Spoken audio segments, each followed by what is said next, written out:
Welcome to Changing the Perception of Blindness, one conversation at a time, where we aim to break down barriers, demystify blindness, and promote real and lasting change. Join host David Steinmetz as he connects us with professionals who are making a positive impact in the community. These leaders help empower individuals who are blind or have other disabilities to live a full and inclusive life. Let's lean in as David kicks off today's conversation. Hello, and welcome to this episode of Changing the Perception of Blindness, one conversation at a time. I'm your host, David Steinmetz. And I've said over and over again on this show that we often form our perceptions or view of the world on a lot of the things, our past experience, society or social norms, public policy, things that, try and make everything good for everybody. But I think the biggest and influence on our perception nowadays is our family and how we grew up in our home, what our parents taught us, those family values, etc. And when you are brought up in a environment where everybody is typically looks like you associate, or maybe you have that mixture of culture and so forth. And when something new like a disability is introduced to that culture, introduced into those norms, how do you deal with that change? A lot of times that's very difficult, whether it's from a family perspective, an individual, or from a corporation. And we talk on this show all the time about how organizations can change their perspective, and with diversity, equity, inclusion, accessibility, as well as interacting with and getting to know people in your community and interacting with people who are blind or people with disabilities. And so my show, Changing Perception of Blindness, or CPB, is really focused on bringing awareness to business leaders, to the community, and to the general public about blindness. I think the more that you know, the more you can be familiar, the more chances you have an opportunity to gain knowledge is better for everybody, as well as it will break those myths about blindness. We hear all the time in the blindness community, people who are sighted that don't believe that they would be able to ever survive if they lost the vision. And I thought that way at one point in my life too, is how am I going to do this? And you learn that it's not as scary as you think it is, right? Whenever we're faced with change, we always kind of take a very slow approach to it because we don't know what's on the other side. So today I'm really excited because we're going to have a conversation with my brothers, Michael, Jeffrey, and Gregory Steinmetz. And we're going to talk a little bit about maybe some of those family values and changes and things that we had to overcome as brothers, as a family.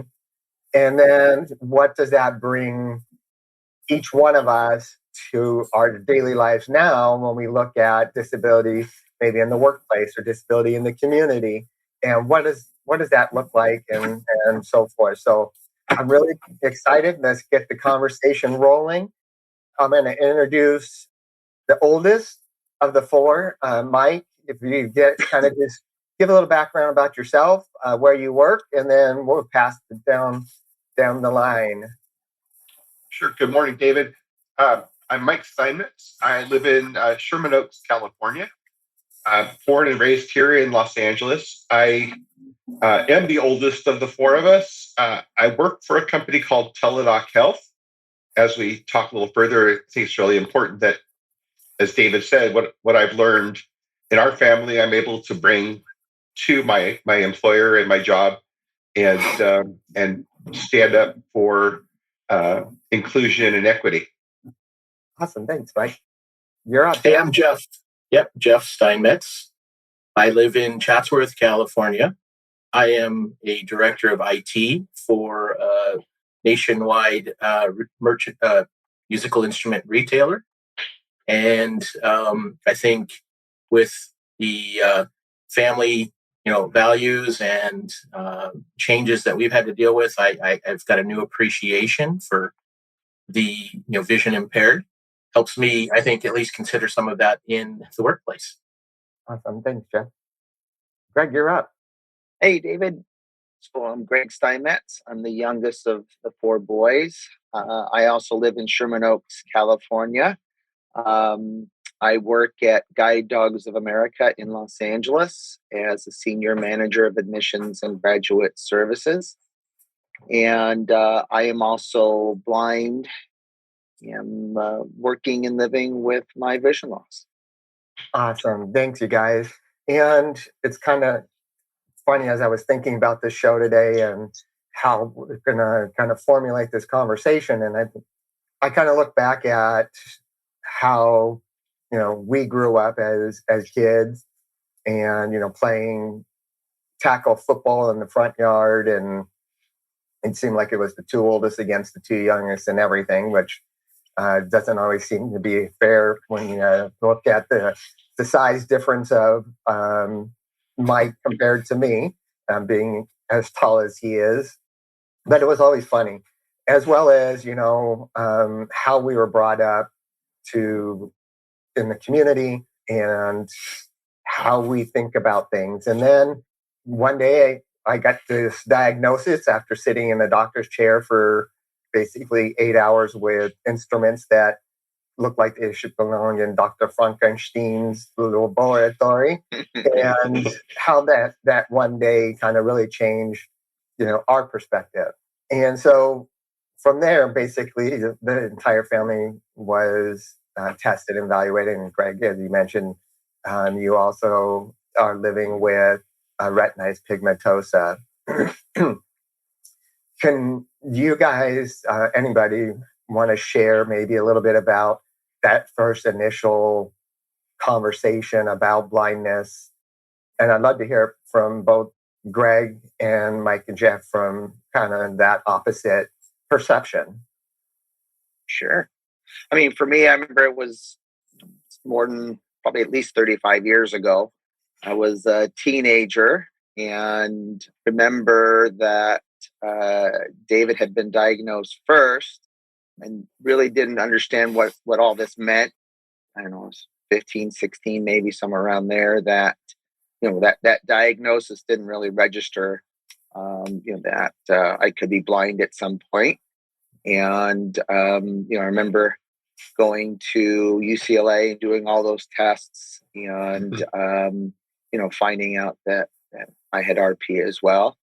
And, I think it kind of changed some of the trajectory and how I looked at stuff, and took a long time to admit and accept what that diagnosis meant as I got older, and some of the significant changes in my vision that led to, having to stop driving at 20 years old, being a father with vision loss, having to change jobs, and, going through the denial that, that's not me, and avoiding using a white cane. I mean, all the kind of standard things that people kind of go through with the transition of vision loss. So it was kind of a challenge for me to get to a level where, I could live with, the day-to-day of vision loss. Thanks for sharing that. I think from my perspective, like Greg said, it was 30 something years ago. And there wasn't a lot of information around RP and what it meant. I don't think that at the time when David was first diagnosed, that I really took it seriously. The impact of what that would mean to David and Greg and the rest of the family really never registered with me. I think part of that is also me being a different time in my life, sort of being older and perhaps starting my adult life. I wasn't as involved then with the younger brothers as I am even today. Yeah, thanks, Mike. Mm-hmm. Jeff, anything you want to add? Or I think similar to Mike. I mean, I recall, that time of a lot of some concern. Dave, I recall, I think there was an automobile situation that, that initiated this, and all of us, going to eventually get tested, not really sure, all what was going on or, what it all meant, like Mike said. I recall going through the testing and the DNA, the genetic testing, et cetera. And ultimately, for me, I was diagnosed as a carrier of the gene, but didn't have the, active, I guess, RP. And I guess, thinking back, maybe at that time, didn't really realize how it had affected me or any of us. And like Mike said, kind of living my life at that time, and over time, obviously, have seen the impacts of that and changes to you guys and our family, and now even as a with my kids, right, and I now have grandkids, right, and are they susceptible, right, to the same, RP? Is something that still impacts and affects me and future generations. Yeah, absolutely. And I appreciate you guys sharing that, because I agree with all of you. What I think we found is that what we didn't know is what we didn't know until we had, changes in my vision. Did I realize there was more to this hereditary degenerative retinal disease? And so as I continue to progress through this process and journey, it's trying to think ahead of that next step. And again, oftentimes we're just kind of forced into things when if we don't take that proactive approach. For me, I think I took the more forceful way instead of being proactive. If it happens to me, it happens to me kind of thing. But interesting, Greg, you talked about some of the things that a lot of people who are blind go through and the adjustment and so forth. And I think it's important that when we're going through these things that we find people to talk about it, right? Because it's either a small group. I didn't know anybody who was blind until you get into the blindness field, until you become blind, or you buy a new car, and all of a sudden everybody has the same car as you. So it seems a little ironic in terms of how the blindness kind of appeared. When we look at things from a perspective and from maybe like a business perspective, how has knowing what blindness is and interpret, what do you guys think about how has it impacted you guys and your job? Well, for me, back when we started out and were diagnosed, there wasn't the internet. We couldn't do research easily, couldn't connect with other people or learn about ways to do things different, technologies, and so on. So for me, I started off working my initial career in the funeral services industry. I didn't have any technology or even aware of anything that could help me do my job better or easier. I left my job and went through the California Department of Rehab to get training and go back to school and learn that there are ways to adjust your environment to make your job easier. And that included orientation mobility training. I think peer counseling helped because although our family are great resources, sometimes it's easier to be able to share with someone else that's either going through or been through similar. And then the technology and career counseling through the Department of Rehab were really important to get back out and have a good career in a well-paying position in a different industry, but still in a management role. And so learning, how to do those things was really important. I was resistant at first, but realized that doing it would benefit me and my future. So I think getting out, getting training, and now obviously the technology is so much better than it was 25 years ago with advent, wire or wearable technologies and AI and so forth. So having those technologies really made my current job so much more doable. And it's nice to have an organization and an employer that's supportive of that, taking and assisting proactively to make sure that I have the tools to be able to do the job that I need to do. Greg said something about support, and I was just thinking as we were talking that this might be the first time the four of us have ever sat down and talked about this subject. All four of us. I mean, I know I've had conversations with each of you separately, but I don't think as the four of us we've ever really talked about how this impacts us. I agree, and I thought about that when I invited you guys to come on and have this conversation. Is we really don't discuss it, at least not openly in a group, like you said, individually for sure. And it's I hope that we can continue to do that, but having a conversation or hearing from Greg or from me or you, Mike and Jeff, your perspective or perception of what things were, how things are, and what we're doing to advocate and make change, I think is really going to be beneficial to us as well as to the community, because that's really what we want to make a bigger impact on. So your question, I think, David, was sort of how does our life experience living with visually impaired folks in our family affect our job? And so I'll touch on that real quick. That the company that I work for, Teledoc Health, we provide services to the general population, and that we have a website, we have an application. All of that is we're really striving to make all of that accessible to people with visual impairment. And I've gotten involved with a subgroup that focuses on both our own internal tools and products, as well as just supporting colleagues who have various disabilities, including vision. And it's really refreshing and a positive experience to see that there are people out there that are taking into account the issues that you and Greg face in terms of access and having the ability to use your assistive technology in a way that makes sense.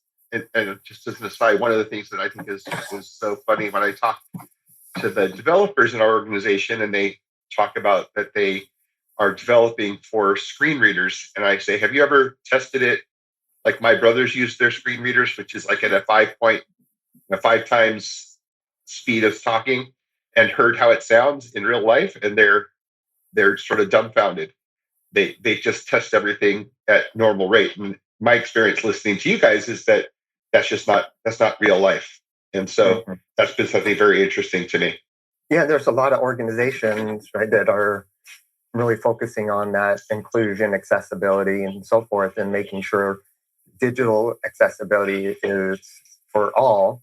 They don't do a lot of testing, or they don't get direct user feedback from that testing. And great to hear that the Teledoc has that initiative. They have the teams that are working on making sure it's inclusive for everybody. And I think it's important because you also talk not just external, right, but internal. When an organization it makes that commitment to hire somebody with a disability, that you're bringing in teams to make sure that it is actually doing what you hope it to do, so that you can bring on the labor force that you want to tap into of talented people and make sure that they can do their job. Yeah, I would say that, especially for, it's good that businesses and corporations are making their applications and websites accessible. I think, like you said, David, I think that internally, though, that, we have to make sure that information is accessible as well. So that, if you're at a meeting or a webinar, that there are ways to make sure that the information is accessible, whether it's a PowerPoint or webinar presentation or, video, that includes a description, because, that can limit interaction or information to us as people who are blind or visually impaired. Rick, you need to slide over a little bit to your left. There you go. Oh, perfect, Greg. Thanks. Thank you. Thanks. Greg, you mentioned something that a couple minutes ago about when you were experiencing more vision loss, you changed jobs or you left funeral business. Was that is there a reason for that? Were you feeling that you couldn't do the job because you didn't have the technology or training? What made you leave that job? I think some of it was that, some of it was my own kind of perception and understanding of what the job required of transportation and being out in the public and so the physical part of the job, I just couldn't see doing, even with the level of vision that I had at the time. Obviously, I wasn't driving, so that was one hurdle. But being able to read documents and contracts and getting signatures and then just dealing with the day-to-day aspects of that type of work. Mm-hmm. So that was one of the the real kind of things was part of it was knowing what I would need to do and knowing what maybe some of my limitations would be without really knowing what was possible because of training. So that was I think one of the bigger reasons that I changed careers and went back to school and went for training through local organizations like the Braille Institute or the now it's not no longer around, but the Center for Partially Sighted, and realizing that there were resources available to make those jobs and tasks easier and doable. And so that was kind of the reason for changing careers.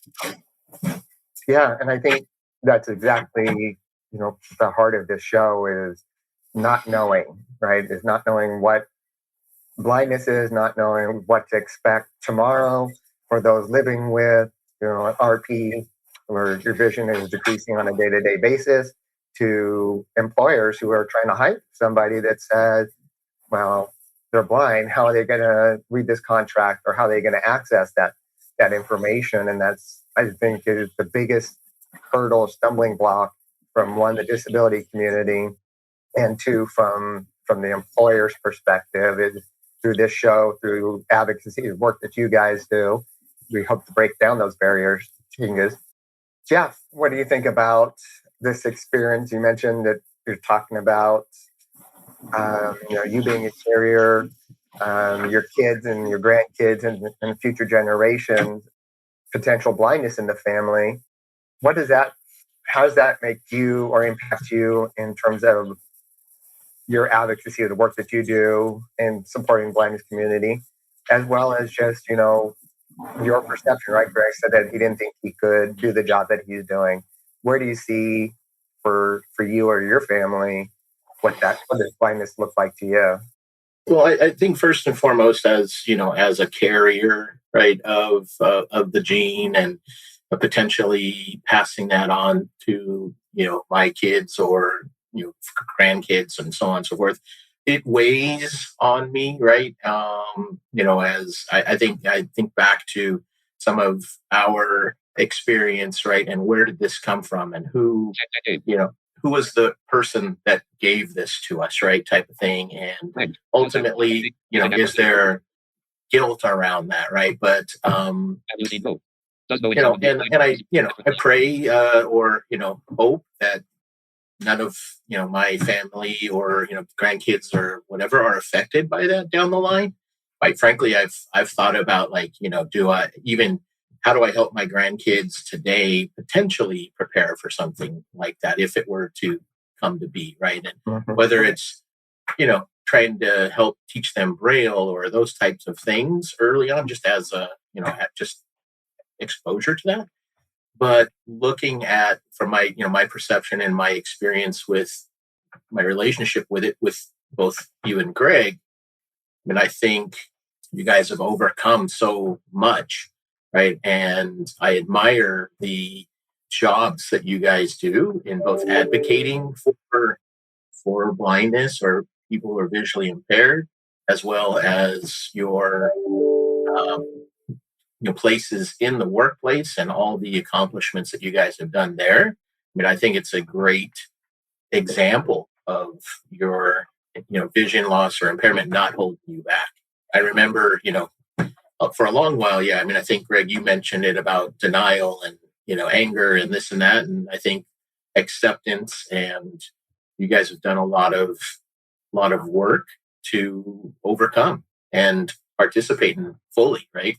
So, David, I think the video of you going out skiing, not too long ago, and was amazing and inspirational. And I think where I'm at, from a professional career and where I'm at in life, I think about with the time that I have left, what have I done or what can I do to help maybe make things easier in the workplace or careers for those who may be visually impaired or other impairments, right? Yeah, for sure. And that's always that tough question is, again, being proactive versus reactive, and knowing that you can still live a full, inclusive life, do 99% of things that you want to do. We always come up with these big grand plans that, I'm going to do X, Y, Z because of something else. But if you really wouldn't have done that, then what's the difference, right? And, for example, I thought, how am I going to take my kids camping? So, and then turn around and go, well, I don't really take my kids camping anyway. So if I do, we can take the kids camping in as an entire family or friends or someone camping in the yard, whatever it is. But we think about all the things we can't do when we're faced with these challenges, and are those really realistic issues? I think you and Greg are the first blind people that I've known. I think when we were growing up, Greg had a friend who was blind, but you guys are the sort of the example for me in terms of how people with a visual impairment can take on life, can take on the world. I find it just, I guess, mind blowing is the word when I see pretty much on a day-to-day basis what Greg is able to do and live independently. And I don't mean to be deprecating at all, Greg, but it's amazing to see you navigate your world and do so successfully and confidently. And David, same to you.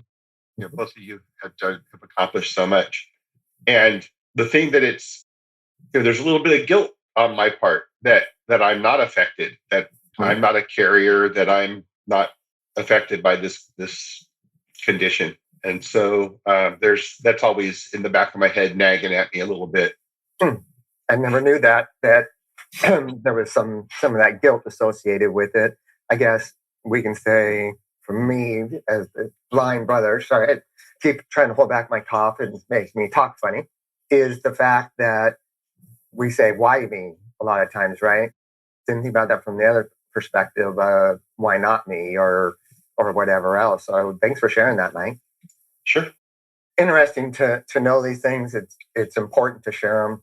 It also gives insight to the world of blindness, and that what we think things aren't really that. And it's until we embrace it, till we say, from an employer's perspective, I'm going to take this initiative. I'm going to do, get the buy-in all the way down the chain, make sure supervisors and managers and so forth are all on board to this vision of hiring people who are blind and building systems to ensure that the information is accessible, technology is there, reasonable accommodations are minimal, that, and a lot of times free for some of the assistive technology, that there shouldn't be a reason why. But I think in this conversation, we're hearing exactly why is we don't know. First person, that we were ever introduced to who is blind is ourselves.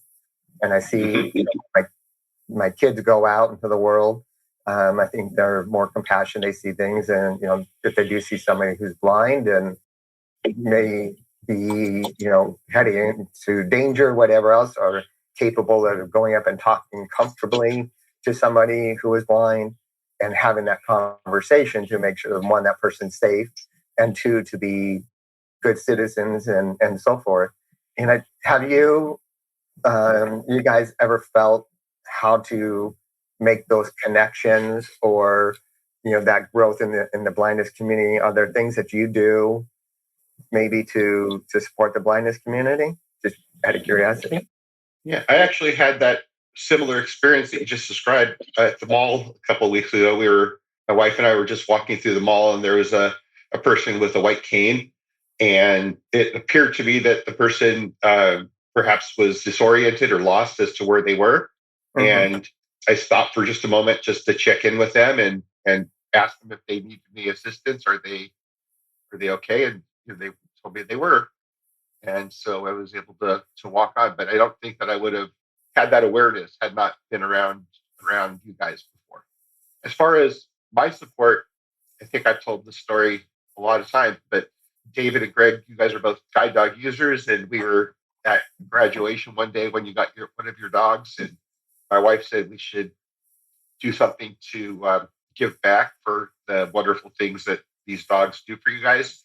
I thought I was going to go donate some money, and instead she went and signed me up, she'll say, to the puppy raiser for Guide Dogs of America. And we've raised 4 puppies to this point, and it's allowed me to meet a lot of great individuals with a similar purpose of helping others. I've also met a lot of other people who are recipients of the dogs, and has really broadened my horizons in that respect. I mean, for me, I'm fortunate I get paid to help others who are blind or visually impaired. So I get to get out to a lot of different, conventions for the national consumer groups and local organizations, webinars and presentations, and kind of share information about guide dog mobility in general, my experience with technology and training. So I have found that, just like vision loss is a spectrum, so are everyone's experiences, background and knowledge. So, for me, it's rewarding to be able to, share with others, that there are ways to accomplish what you want to accomplish. Certainly times are more challenging than others, but if it's something that's important, you'll find a way to do it. And that living with vision loss, or I imagine most other disabilities, can be hard, but it's becomes part of your day to day, and not really much that you really have to think about. I find most people are open to that, and willing to assist, and but don't know what to ask, or how to assist. So for me, it's always, hey, it's nothing wrong with saying, do you need assistance, or how may I help you? Opening the idea of your show is, what are perceptions, right? So a lot of people don't know about vision loss or blindness, don't know what the challenges are, how they can help. And I think sometimes comes from the individual with the vision loss, to know what they need, and how to ask for and advocate, and be open to assistance. And just don't grab your dog's leash. Right, or me. Right, yeah. How many times you get steered into, here, you go this way, and try and steer you. Yeah, I mean, Greg, you said that sometimes it's difficult, but life is difficult for everybody at times, and sure, it's how we manage those times. And it's important to make sure that we're focused on the end game and not right where I'm at. Making sure that you find that alternate way versus giving something up, whether it's disability related or just life in general, is hard. For sure. David, I was going to ask you, I know you advocate for disabled, visually impaired in terms of being able to, in the workplace, find employment, right? And I know AIB does a lot to help support that and employ those. What do you find is like the biggest challenges for, and maybe opportunities for, the visually impaired being able to find employment more readily? Yeah, thanks, Jeff. I think the biggest barrier for employment for people who are blind, people with disabilities, is the perception. Digital accessibility is a barrier, as well as transportation and things like that. But I think it's the focus comes into is how is somebody who is blind going to do the job?